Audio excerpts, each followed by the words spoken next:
Welcome back to another episode of the It Starts With You podcast. I am so incredibly excited for our guest today. Daphne, thank you so much for joining us on the show today. It's my pleasure to be here. Thanks for having me. Oh my gosh, we had to finally get ourselves to hit record because we were talking about so many things beforehand that we're going to try and rein it in here and get started so that we can chat with all of you amazing listeners. I'm so excited. So I met Daphne at an event and I just feel like we connected and clicked and had so many things to talk about right off the bat. So I want to give Daphne an introduction, then we're going to dive in. Daphne Valcin is a certified coach, speaker, and trainer focusing on career advancement and business growth. Featured in Forbes.com and Voyage Magazine, she has coached over 400 clients across 4 countries, and her clients include leaders from Fortune 50 and Fortune 500 companies, including United Healthcare, Lockheed Martin, and JP Morgan Chase. As a results driven coach, her clients have enhanced relationships, increased productivity, enhanced their brand, grown to have six-figure or multiple six-figure businesses, or had salary increases as high as 105%. We love to see the results that clients are getting, Daphne. Amazing. Thank you so much. Oh my gosh. Okay, I'm so excited. We have so many things I want to talk about. So, first of all, obviously we work with a lot of leaders. We work with a lot of, what I usually call high performers, high achievers. I would imagine your clients are the same, where you've got these people who are constantly striving for more, and they're usually in leadership roles. What are you seeing currently as some of the biggest struggles that your clients, that these leaders are really facing? It's such a great question. So, one of the things that I'm seeing that has looked different throughout my time in business, I've been in business almost 10 years now, and it's fear. So, we are at a place where we're no longer at the height of the pandemic, but there are a lot of layoffs. And there are also a number of people who are more comfortable with leaving positions that they don't think are aligned with where it is they want to be. So I feel like there's fear that I may be let go. Maybe I'm not meeting my manager's expectations like I should. Even if they're a really ambitious client that's like A plus in the way that they're doing their work, they have that fear at times or the fear that they are in the wrong role. And sometimes the Mm-hmm. fear that they're in the wrong role and they should leave comes from them not knowing how to be successful in their role or not feel aligned with that role. But that is one of the biggest things that I'm seeing is that fear. Another thing is relationships. So, with a number of people doing virtual or hybrid work, people not knowing exactly how to form more rapport with individuals Mm-hmm. at work or not knowing how to mend broken relationships at work with them being in a virtual or hybrid environment is also something that I'm seeing as well. Oh, so interesting. I mean, there's so many things we could dive into around this, and it's very similar around, specifically the relationships and the nav. I just was on a podcast yesterday talking to someone about this, about the way that we've had to change our communication style and how we have to even flex our style more for people. And it does all come back to your earlier point around the way that we work has changed, and I think what people want and are expecting in their roles. What are some of the things, so when you're working with somebody who maybe has this level of fear, so it sounds like the fear could go a couple different ways, either fearing layoffs or fearing, am I in the right role, fearing the unknown. What are some of the things that you're working on with them to help them to work through that? One of the things that we're exploring is based on whatever that specific client's values and vision for themselves is, how does this role align with their values or with their vision?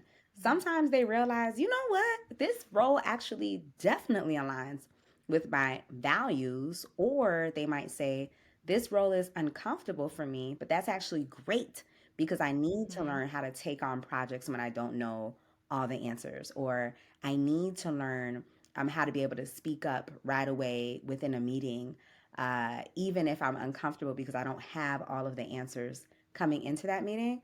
So, in that process of really exploring the client's values and their vision, I think we often find that they're aligned with their role. They need to remember why they're in the Mm-hmm. role and how they can maximize the value of them within that role. That's what happens Mm-hmm. more often than not. Mm-hmm.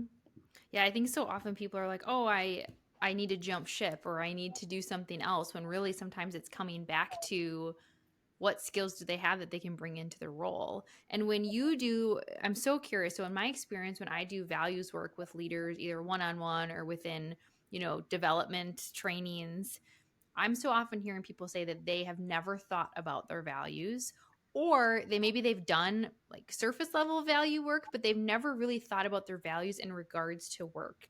Do you see that, and do you find that sometimes clients struggle really identifying what their top values are? That's a great point.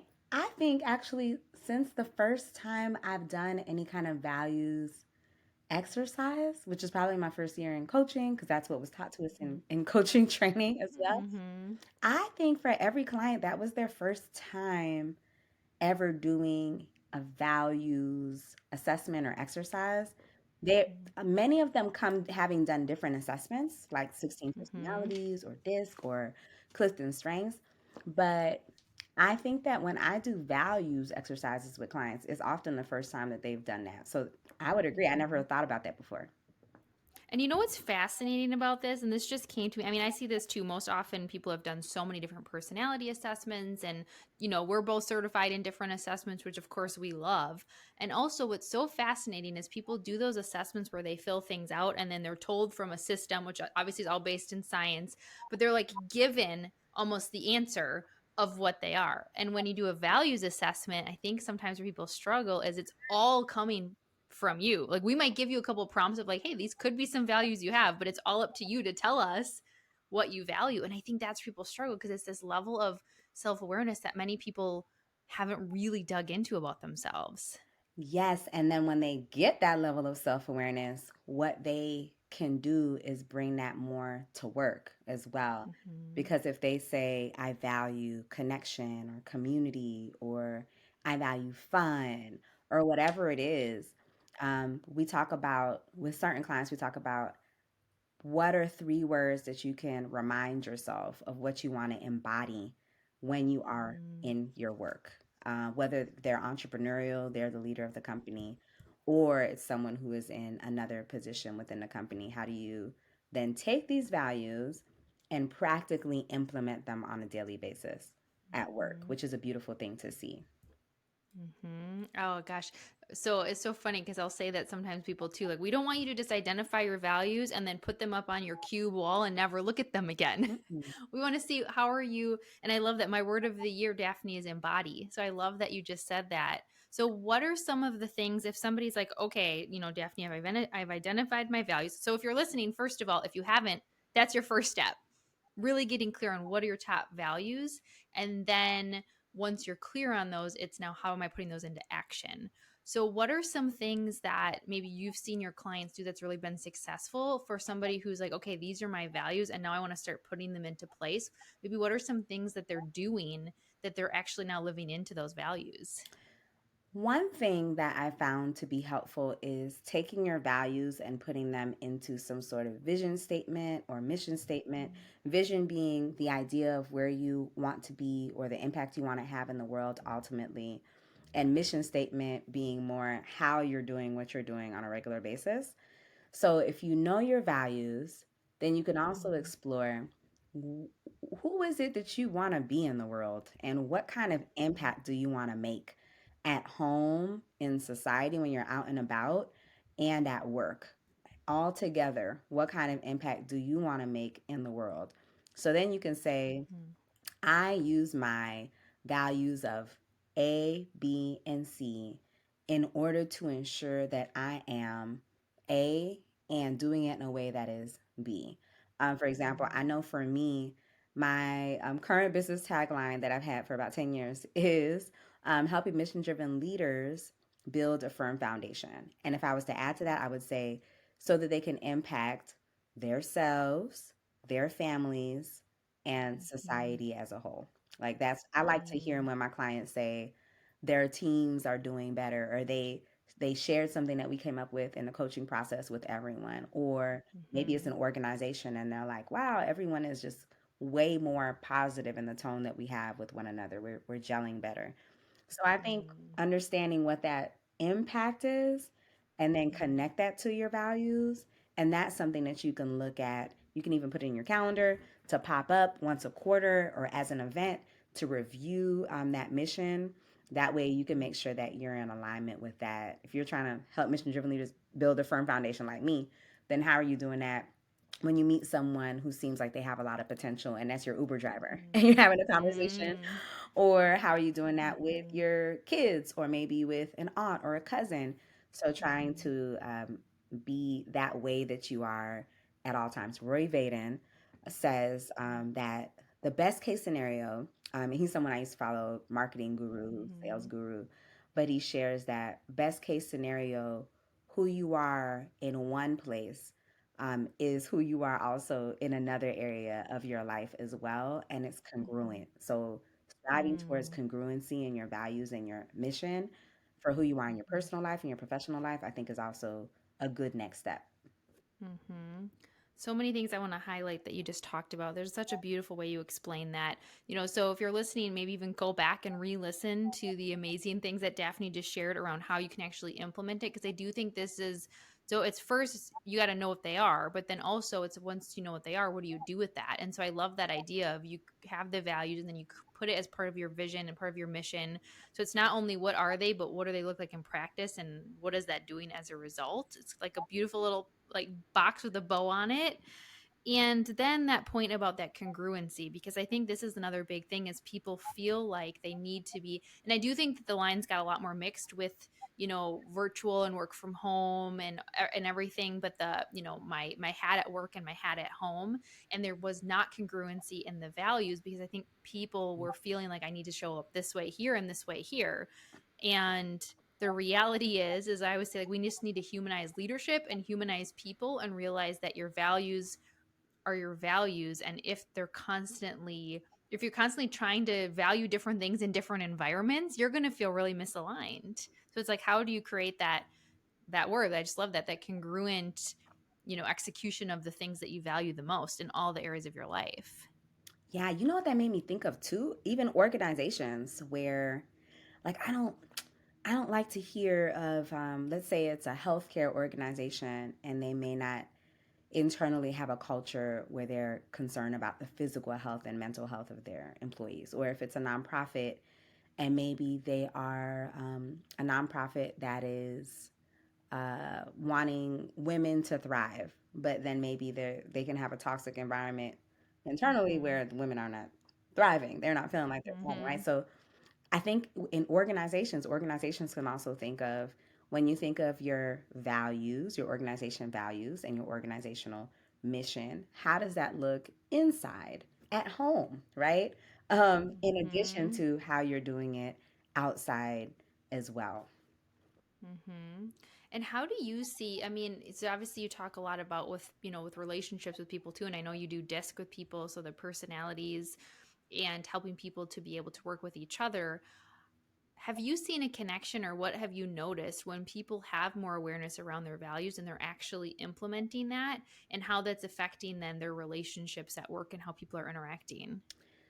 Yeah, I see. One of the things that happens with DISC is that people realize that other people's personalities are different than them, but it doesn't mean that they are good or bad. It just means it's different. Mhm. For example, let's say someone has an I personality, which is influence. So this person is maybe more talkative, maybe more about emotions. They're concerned if everyone is not doing well, and maybe if the culture isn't as great at work, that's a big concern for them. But maybe they have a colleague who is C, conscientiousness, and they're about like precision and questions, and sometimes they might push back on deadlines. So an I person maybe might feel, or someone who has the I style may feel like a person with the C style is not wanting unity on the team and is always Mhm. pushing back, and they feel like maybe they are contrarian, like they're not someone who is following the lead of the person who has that influential style. Now, if the person with the I style realizes we're all different and the person who I'm engaging with is actually more of a C style when it comes to disc, they can say, I need to make sure that I allow for space for this person to ask Mhm. questions and that we collaborate on a deadline that would work well for them, given all the things that they see are part of the context that we need to take into mind in the project. If they don't have Mhm. that kind of understanding, then it could just be the I person saying, well, the C, the person with the C style is just Mhm. disagreeable. I don't think they're a good fit for the team. They're always pushing back. I don't even know if they like me. What is their problem? And then the person with the C Mhm. style can be thinking, this I person, the person with the I style is not a good leader. They are, flying by the seat of their pants. All they care about is if we're getting along, but they're not worried about the bottom line, which is where we need to be focused. So, Mhm. understanding styles not only allows you to understand yourself more and to regulate how you are more, but also helps you to understand where other people are coming from in a way where your approach can change in a practical way as a Mhm. leader or a coworker, or a direct report, a manager, at work as well. Mhm. And I just love that. So I've done disc. I used to facilitate disc when I worked in organization, and so I'm an SI. So I'm an SI steadiness, right? And I and then but I had so much shading. So when you get your, report, if anyone's ever taken, listening has taken it. So I was SI, but it had so much shading into C and D, which was so interesting when you think about, how you interact. And I just think it's so important. And a lot of the times, this assessment and also, Daphne and I both use energy leadership, which I've talked about on the podcast before, which is more of that attitudinal assessment. All of these are just that. They're tools. They're tools in your tool belt, just like the values. And when you have more tools in your tool belt, you have more of that awareness. And in different situations, you're able to pull out those tools and go, okay, I need to interact with someone now who has a very different style than me, who's not in the office, they're virtual, and actually be able to start implementing those things. Do you find sometimes, Daphne, because one of the things I find that people do sometimes is they can put themselves or other people into a box once they have this assessment and they're like, well, this is just my style or that's just their style. What are some things that you've seen to or how you've helped people to kind of get away from that and go, this is a tool that you can use? Yeah. So one of those examples is with the D style. So in this example, I'm going to use, of course, an anonymous example, but Mhm. client with the I style who is concerned more about team culture, and making sure that everyone feels like they are part of the team. But this client had probably a high level of C as well, so very much around the details and planning and implementation, but was working with someone who was a D style, um, as the in the supervisor role. So it can be assumed sometimes with someone who is D, and D means dominance, it can be assumed that that person might be rough around the edges or not care as much about feelings. There, the D typically is driving results, driving Mhm. action, but not necessarily, in certain cases, not as talkative, not as concerned about the culture of the team in certain cases.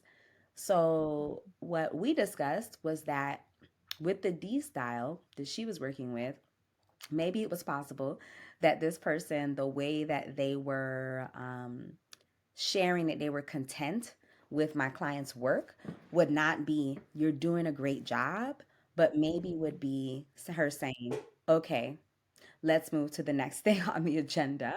Mhm. Because she's saying that we're wrapping that up and that is fine and we are moving forward. Or is there anything else you need, when it comes to this report? And the person saying, no, we're good, could be their way of showing care. And for anyone who's listening, if you think of maybe even a family member that you have had who maybe Mhm. isn't the most mushy, they're not like, I love you so much, or it's so good to Mhm. see you, my niece. You're Mhm. amazing, but maybe they bring you food occasionally, or they say, hey, I heard you just graduated with a master's. Okay. Mhm. Maybe that's their way of saying, great job. So, Mhm. being able to understand that different people have different ways of communicating even positive things, like of being, affirmative of the things that you're doing, affirming or validating, or having your voice be heard. Maybe they're saying, anyone who has any questions needs to email me by Friday. You can take it, if you're, let's say, an I style and that's a person who's a D style, you can take it as they want my feedback. so I'm going to Mhm. give it this way. Whereas someone who's an I style leader may say, I want to give everyone the opportunity to share what their thoughts are about the project. Current, and now at our meeting, we'll take the next 30 minutes. And if you have additional questions, to share it with me. So knowing that the different styles have different ways of Mm. validating and affirming, I think is one of those things to keep in mind. Mhm. And just having that level of, yeah, that awareness and that acknowledgement that something that really came up for me while you were talking is this, people telling themselves stories, which I'm sure you see with your clients a lot. And I see, that's what came up for me when you were talking is we are really good storytellers and telling ourselves a story that that person doesn't like us or that person's rude or they don't care about the team. And without this information, without realizing this, we can just keep telling ourselves stories. So, what would you say to somebody who maybe is in this situation? Because I can think too, a lot of the times it tends to come down to that person is really, maybe it's they are dominant style, and maybe it's, they're just they don't care about the team, or they're just straightforward. Or they send me emails that don't even have punctuation. They don't say hi, or how it comes through. What are some things that somebody could be doing to help them sort of navigate that? Like stop the storytelling that they don't like you, that they're rude, and kind of reframe how they're looking at it. One of those things is sticking to this may sound bad, but sticking to the facts. And here's how this looks. For example, let's say you think this person doesn't like me. They don't think that I'm doing good work. I think they might want to let me go at some point, or I'm just not even sure what they think about my work. You can say, hey, I know that an annual review is coming, and I want to make sure that I'm on the same page as you about what expectations you have for me in this role. And so I created a document that has what I believe are the top three things that you're expecting of me in this role, and just wanted to run this by you for if I'm on the right track uh, when it comes to if I meet these metrics that I am doing well in this role. That's one, right? If you're being proactive. At an Mhm. annual review, let's say an annual review comes, the person may say, yes, you have a 9 out of 10 in your role, and I am going to suggest that you have a bonus because you've been doing everything that you need to do. In that conversation, you can say, I'd love to implement within our check-ins a check-in around the metrics for success in my role to make sure that I'm on track in the future as well. Because, thank you for your Mhm. feedback. Or you can ask, hey, so and so, I just wanted to check in to see what your thoughts are about what the outcomes were for this project that I did last week to make sure that they were aligned with your expectations. And the person may say, yep, Mhm. they were aligned. Thank you for asking. So just asking. And Mhm. oftentimes, the just asking applies to a lot of things. It applies to our Yes. relationships, like family relationships, it applies to Mhm. work, colleague, direct report.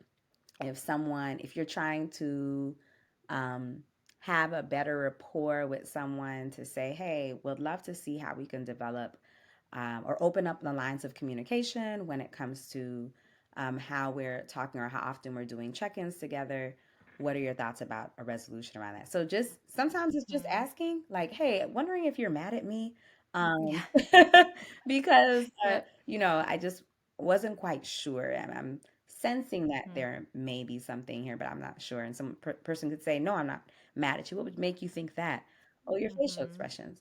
Oh, well, I think I just have a serious facial expression. So sometimes just directly asking the facts, or Mhm. if it's work and it's around expectations, directly proposing or asking about what those expectations might be for success. Mhm. And it's such a good point. I mean, just this idea of asking or having this open communication. People walk around so much with these assumptions, with these stories, with and they go into these situations, right? We know from an energy perspective, they're going into these situations assuming there's conflict or assuming these things, and then now you're showing up with that energy and that's what you're putting out, and then it's just like this ripple. And I see so many times when people are like, well, I don't want to say anything to them, and then they say something to them and they're like, oh really, it wasn't a big deal. And so, and like you said, this can apply in so many different areas. While we oftentimes are working with people in leadership and executives and maybe like business owners, we know that is never just work alone, right? This has an impact in all of the different areas of our life. And I'm so curious, Daphne, for you, I know what the impact it had on me, but when you, I mean, you obviously see the effect that coaching has on clients and what it does for them. What have you noticed about yourself and maybe some of the big changes or insights you've gotten in your journey since getting certified as a coach and having all of this awareness? One of the biggest shifts that I've seen in myself is, I would say, two things, and they both have to do with kind of assessments in a way. One is around energy leadership. Oh my goodness, Mhm. life changing. Yeah. So there's 7 levels of energy leadership if you haven't heard it Mhm. before. And I know Mhm. that Julie's spoken about this on a podcast previously as well. Mhm. But very quickly, level one is kind of Mhm. victim energy, level two, conflict, level three um, is kind of peace coping. Level four, I call it sacrificial service, easiest way for me to describe it. Level five, Mm. win win. Level six, the way I learned it, everybody wins. And then level seven, unconditional peace, right? So Mhm. I have learned that before I became a coach, I was at level one, like, why me? Oh my situation. This is not good. Too much. And level four, too much. So a lot of sacrificial service, but that didn't seem like it Mhm. was serving me. So what I mean by that is I was serving, but I was worn out. I was tired. I was falling asleep on the road on the way to Mhm. and from different places where I was serving, or maybe I was serving and not feeling safe, depending on what I was doing to serve. Example, um, there are people I liked helping everyone. Oh my gosh, before I became a Mhm. coach, and before I got married and had kids. So met someone one day, a stranger who was an ex-felon, and I was like, I'm gonna help them. What can I do? Let's go get Yeah. groceries together. Like I was doing too much. So Mhm. boundaries. Anyway, I didn't have Mhm. boundaries like I should. Nothing happened that Mhm. was like horrible in that case. It was fine. Mhm. But I wasn't as safe as I should have been. And Mhm. that's not good. So, in my marriage, though, where this showed up was I feel like in marriage, let's say someone, your husband, in my case, puts his shoes where you don't want them to be, right? Yeah. Level one is like, oh my gosh, he always does that. I'm in a horrible situation. He'll never Yeah. listen to me and put his shoes in my face.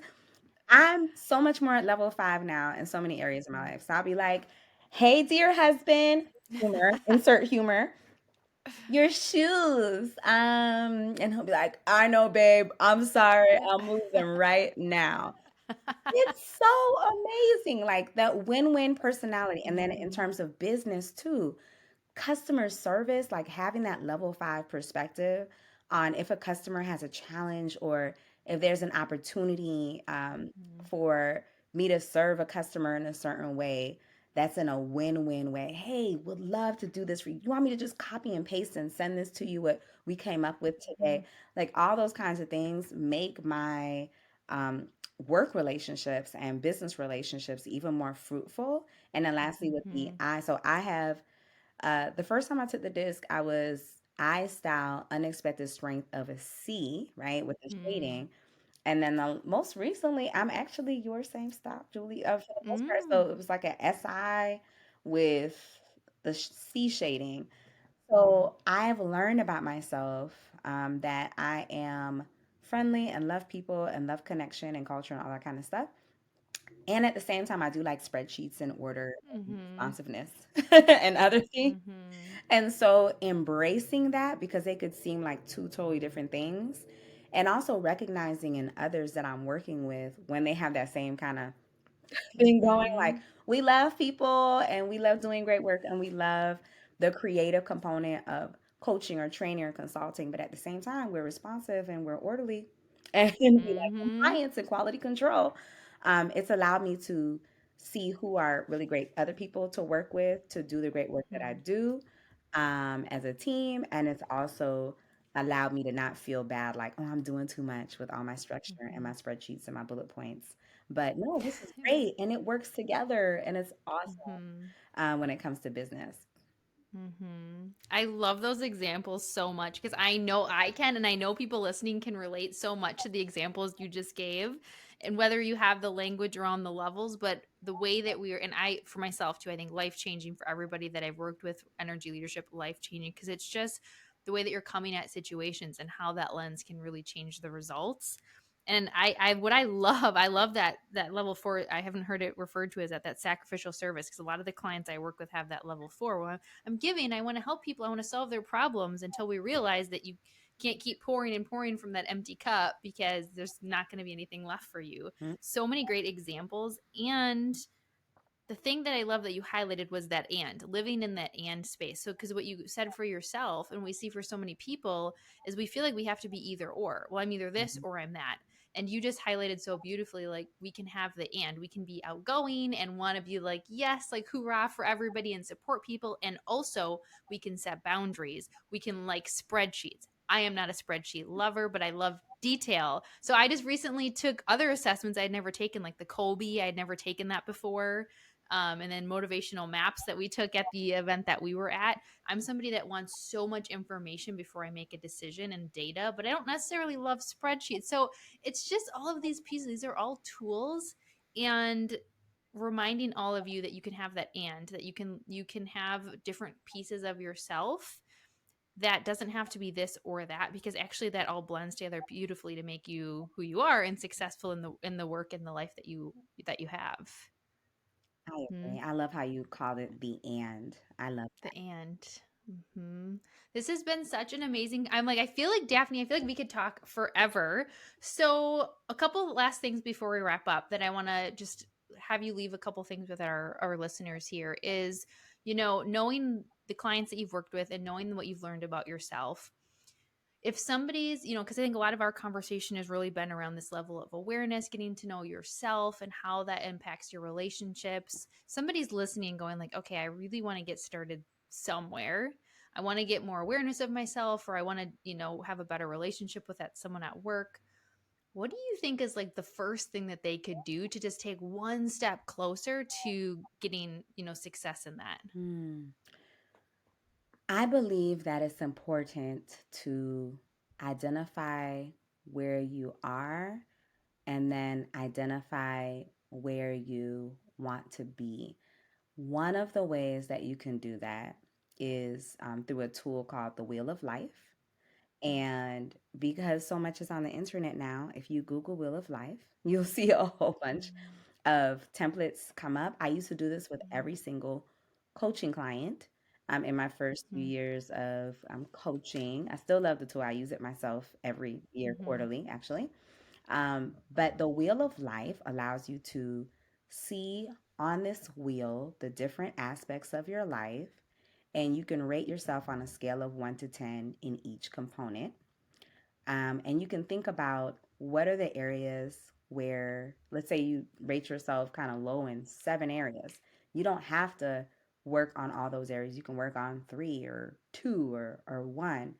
But an exercise you can do also with the Wheel of Life is to identify why you rated yourself in certain areas and take that as a writing exercise where you Mm-hmm. evaluate where you are and then go ahead and do another writing exercise for the areas you want to focus in for what it is you'd like to do to get to where you want to be, which may not be at a 10, maybe you're a 4 and you're trying to get to a 6 in your family relationship, or with a coworker, you're at a 3 and you want to get to a 5. But that is one very specific practical exercise anyone can do Mm-hmm. to help you see where you are today and to think about where you want to be in the future. I love that. Great, great specific example. And that's such a great tool. And, it's the level of satisfaction that you have in those areas. And then the area that you choose to work on, that's, beautiful to do that in the writing, because it doesn't necessarily have to be the lowest or the highest. It could be the one that you're feeling called most to right now that you want to work on. So it's such a great example. Okay, Daphne. So I love to ask all of my podcast guests. The name of the podcast is It Starts With You. What does It Starts With You mean to you? Hmm. Ever since I was young, people have believed that I was trying to change the world because I always wanted to help people. I had a high pitched voice, And imagine this: high pitched voice, hot pink stockings, purple Mm. plaid shorts, and yellow school t shirt, right? So, and then, and all together. So I was like, "Hi, my name is Daphne." When I was in elementary school, Mm. and I would be trying to pick up people's books if they fell. I would be trying to Mm. encourage people, like, "Don't be sad. I hope you Yeah. feel better. Like, what do you need me to do? Do you want me to hug you?" Or that was me in Yeah. elementary school. So people who knew me from then feel like I'm at my core similar in that I want to help people. What I've seen in my own life is when I have taken on the honor or responsibility of helping someone else or pouring into someone else, they have paid it forward in different Mm. ways. And that's what I love about coaching or consulting or training. And that's why my mission, I have the Helping Mission Driven Leaders Build a Preferred Foundation. And then I have like that secret part, like for Yeah. them and everybody else basically around them. Yeah. I feel like every change, every big shift, every enhancement in culture, every new technology that drops right around the world starts with one person who has a dream or a vision or a certain approach, and they're able to get Mhm. others to catch on, and it creates a Mhm. movement or it creates something beautiful, even if it's between a father who passes that on to his child. So that's what Mhm. it starts with you feels like for me. I love that. Thank you so much. And I have that visual in my head of little Daphne in the hot pink and the purple, and I love it. And it's just this, isn't it interesting? We can look back now and connect these dots. I was just talking to someone else about this. I believe it's Steve Jobs, and I'm not going to get the quote exactly right, but it's like we can't connect the dots looking forward. We can only connect them looking back. And I've been seeing this theme come up, and different speakers talk about this and use this quote, and it just came up for me again when you're talking, because we can look back and connect these dots of who we were and how we were showing up to who we are now, and that you're able to help support people and help them in a much even deeper and more profound way now, and then the ripple effect that that has when all of us start to get more of that awareness, that we can then help other people with that. It's a beautiful. So amazing. I want to see a picture of you, Daphne, and maybe we're gonna have to put that as like little Daphne, or maybe you need to like maybe if you want to like really step into that identity again, you need to get some hot pink, now some purple shorts, and you need to recreate this. Maybe we'll see. She's like, yeah, I don't know. Thank you so much. This is such an amazing conversation. I hope all of you listening really took out. I mean, obviously, I've connected with Daphne. I know you're going to want to follow her, because what you just share is just so helpful and also so relevant to what people are experiencing right now. So, how can people stay connected with you? The best way for them to stay connected is on LinkedIn, and I'm there under my name, Daphne Valcin. I also have my website, daphnevalcin.com, if you want to learn more about what I'm doing. But those are probably the two best ways. I'm on Instagram, I'm on Facebook, but LinkedIn, website, two best Mhm. places to find me. Amazing. We'll make sure that we also link those in the show notes for all of you to check out, and make sure that you share this episode. Tag us, especially if you're over on LinkedIn. Make sure that you share this when the episode is out. Tag both Daphne and myself. Let us know what you like. Share it with other people so that they can also hear, some of the great things that Daphne shared with us, and how we can start to implement this. So, thank you so much again for being on, and everybody listening, remember that it starts with you.